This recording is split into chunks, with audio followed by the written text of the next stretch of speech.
Good morning from Disturbia on the 13th of October. It's a little bit warmer this morning, maybe 2-3 degrees. Yesterday morning it was rather cold, maybe something like 6 degrees. Because they didn't spray overnight, although they did spray quite a bit during the day in order to create heat, which then lingers overnight. It's like a pot on the stove. If it's boiling all day long and you turn it down to 1 and put a lid on it, it will stay warm overnight. That's exactly how they keep the heat in, how they insulate the earth. Yesterday morning I saw them injecting orbs, and by the time I got my camera and started, they were done injecting, but I did show the orbs. And 2 hours later, the sky was full of blue shite. And of course, they were pumping fog out of chimneys. That's what chimneys are there for. It's getting the iron into the clay. All of these explanations that the forces present for what's happening, electric towers, cell phone towers, electric lines, nuclear power plants. It's not what they're telling you that it is. The earth is not round, spinning around itself and around the sun in an elliptical pattern. How on earth could that be? As though the sun were on a track. Why should that be? How? Especially if the forces that should not be claim that the earth was created out of nothing. You see, they make fun of the Bible because we say that God created the earth, and they say that nothing created the earth. Which is more likely?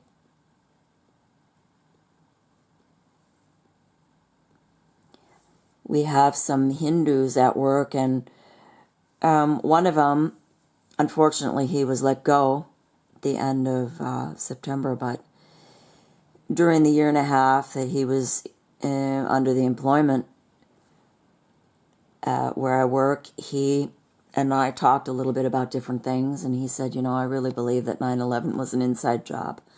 There's no way that you can just bring those towers down. There's no way that a plane can fly in there. He said the whole thing was contrived, and I absolutely and wholeheartedly agreed with him. And of course, we know those bombs were detonated. Those directed energy weapons were deployed by BNL, Brooklyn National Laboratory in New York. All these national laboratories, they are a cover for incendiary desolation of this earth, which they are blaming on us. Who's they? The forces that should not be. The hierarchy. Even Jesus talked about the hierarchy in Mark, and I was just reading in Luke, and I read it in Luke also. He said, these great ones of the earth have their benefactors, and they rule over you. It's the fallen angels, the politicians, and of course the media, which interfaces between the politicians and mankind, and the politicians work for the fallen angels. It's funny, too, that people who believe in Nibiru will tell me that I'm a conspiracy theorist. They don't want to believe in God. They reject God. That is why they will never answer me when I make comments about Satan and Satan's forces. We have the Air Force. They call themselves the Air Force. I'm not making anything up. And yet they deny the reality of the reason for the Air Force. They are fighting against God. If you read in Daniel, you can see that one of the angels was delayed in getting to Daniel. At least that's what he said. Because he was fighting with a prince. I believe it was a prince of Persia. There is a war going on constantly, and also a war for our mind. which is perpetrated upon us by the media who work for the politicians. It's all one outfit, and they're evil. Every time I turn on the radio, it's either Russia, or it's counterfeit Israel, or it's the children. We need to get these children safe. What do they mean by that exactly? So much is going on with kids. A friend of mine, years ago actually now, but it stuck in my mind because she told me her son was afraid to go to school. And at the time, I was a little bit weary, or leery, I should say, or wary, that's the word I'm looking for, of telling her that God knows what they're doing to him. And recently I read that the Green Party, based on an idea from an Adamite out of the United States, suggested erecting new schools with rooms where the teachers and the kids could get together on the floor. They'd laid mats on the floor, and in German it's called, I think, Fummelräume, which means rooms where you can fool around in. That's what they're doing to these children. It's no wonder that kids have psychological problems. All the names of these so-called disorders. The disorder comes from godlessness, which leads to lawlessness, which is nothing other than disorder. And anyhow, that is what the forces that should not be are all about. They want your soul, and they use money to do it. Why did Jesus turn over the tables of the money changers? What do they mean by money changers? I don't know. I can't say, but all I know is that Klaus Schwab has said in the past, you will have nothing and you will be happy. Why will we own nothing? Because we've got everything online. All your money is online. It's digital. Dig it all. They're going to dig it all up and return the world order that God made. And God is going to let him do it. God is going to let man, in my opinion, of course, destroy himself and others. Because really, we're all responsible. We can't just blame it on the politicians, who are very religious, by the way. They worship Baal. They live a completely different life than we do, if you want to call it a life. Being enslaved to the devil isn't really a life. But, they never have money problems. They don't have retirement problems. They don't really seem to have any problems. Because they are of this world and they worship the God of this world. And if you don't, what are you? In this world, though. Jesus said, if you love your life in this world, you're going to lose it for eternity. You can't have both. You can't serve God and mammon. So anyway, what is this video about? It's just, I would like to encourage people to just read the Bible. There's so much truth in there. And since I started reading the Bible, God has really opened my eyes to the reality that we're living in, and it is ugly. It is ugly. If you watch the film They Live, I think you can watch it on YouTube, at least excerpts of it. If you look through the world with rose-colored or black glasses, it looks different than if you take your glasses off.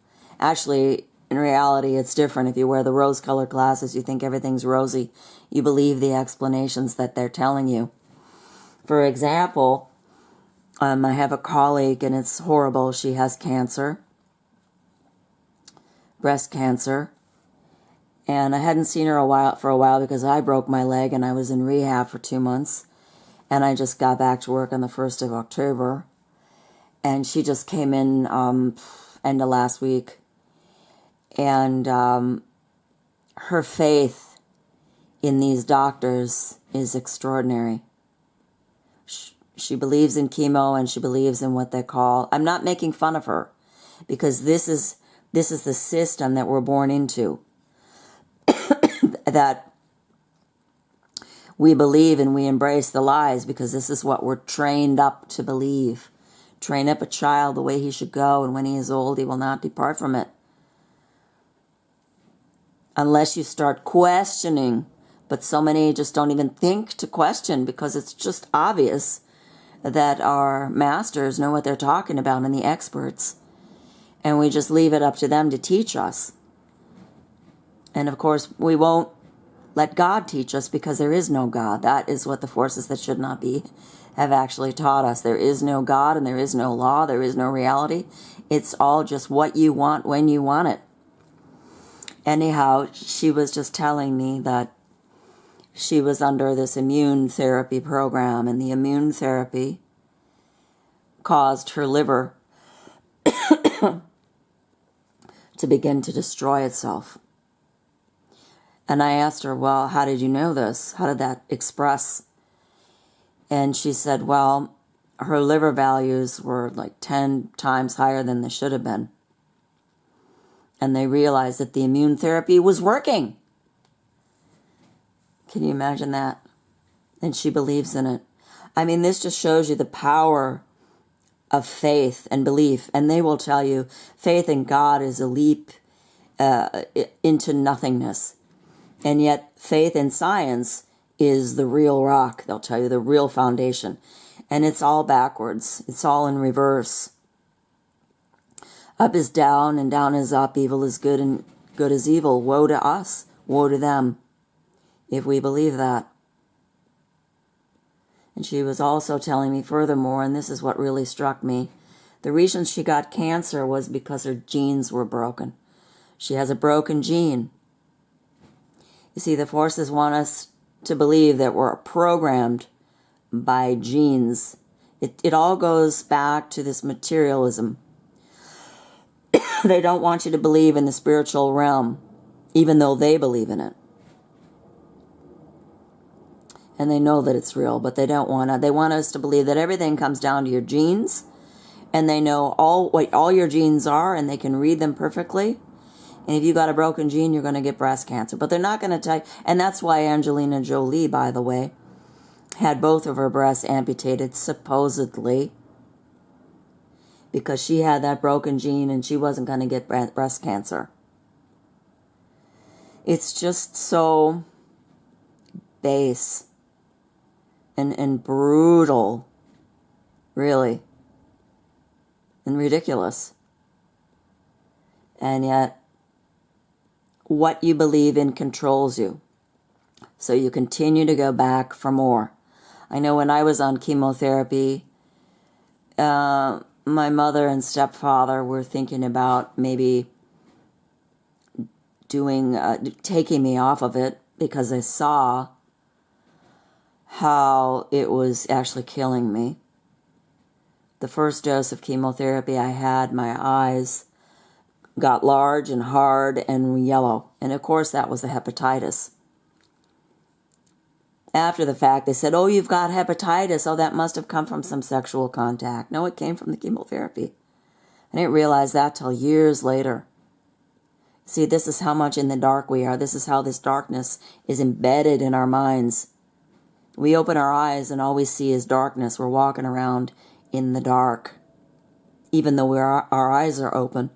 Just like that movie, Eyes Wide Shut. You got your eyes open, but you cannot see. That's what the Messiah said also. You got eyes to see, but you're not seeing. You have ears to hear, but you're not hearing. And you have to connect both. What you see must correspond with what they're telling you. And if it doesn't, you have to question it. But there's too few people asking the right questions. They just won't do it. Why? Because of the programming. And this goes back to this gene theory. It's just not true. You know, it's a lie, but people believe in that. And what good does it do for this woman to say, I've got a broken gene? Well, what the message is that, and they even talk about junk DNA. And years ago, there used to be a saying, God don't make no junk. But what they're doing, and without really telling you, the surreptitious message is, the subconscious message is, nature does not know what it's doing. We need to help nature. We need to help nature kickstart your immune system. I'll tell you what, the immune system does not need to be kick-started with heavy metals injected into you. When you get a cold, your immune system is working all the time. And then if you get an autoimmune system, it's not because your body doesn't know what it's doing and it's running amok. It is because your body is being deceived. That is what it is. It is deception of the body, so that the body seemingly begins to attack itself when actually it is attacking the damaged tissue. So what they do with the chemotherapy is they destroy the body. Your immune system begins to work, and then you get on top of that what they call the immune therapy, which begins to trick the body into believing that it's not being attacked, to succumb to the poison and to give up. See how evil that is. And my colleague has no idea, and if I were to tell her, she'd say, you're crazy and I don't believe you. I just asked her, I said, well, do you really believe that you have a broken gene? Yes, that's why I got this. And I said, well, I had cancer when I was little. Nobody in my family had it. The thing is that they do not want you to see that what they're doing to you is first poisoning you, and then in order to counteract the disease that they've injected into you, they give you more disease. And if you outlive that, then it's a miracle, really. But they never will say that it's a miracle. They will always give the glory to their pharma. To their pharma. Which is, incidentally, food. There's so much pharma and food, so much chemical going on. Then they've got what they call biochemistry. They want you to believe in chemical therapy and chemotherapy, in poison that is actually killing us. So, anyhow, I just really, you can watch alternative, there are some good alternative channels on YouTube that talk about just exactly what I've just said. I found one, his name is Dr. Matthias Meyer. Of course, it's in German. Matthias with 2 T's and Meyer with M-E-I-E-R. And he talks about the very same thing. I found that video just after my colleague was talking to me about this. But it's just, people are not cognizant of the depth of the depravity and the evil. They cannot face it. Especially if you're a scientist, so-called yourself. You believe in this. And these same scientists will say, you believe in God, you believe in fairy tales. Well, wait a minute. You believe in the false rock. You believe in chemicals. You believe in heavy metals. I mean, this has been going on for a long time. This is nothing new. And the forces that should not be. There are some books on this on archive.org about how Esau is all about poisoning. The sorcerers of the earth, how they poison. And they're working hand in hand with these scientists who have been completely duped. Some of them know, and that's why they avoid pharma like the plague. And others succumb to it because they believe in the false rock. And they're completely deceived. And also, God has given them up and over to strong delusion and darkened their mind.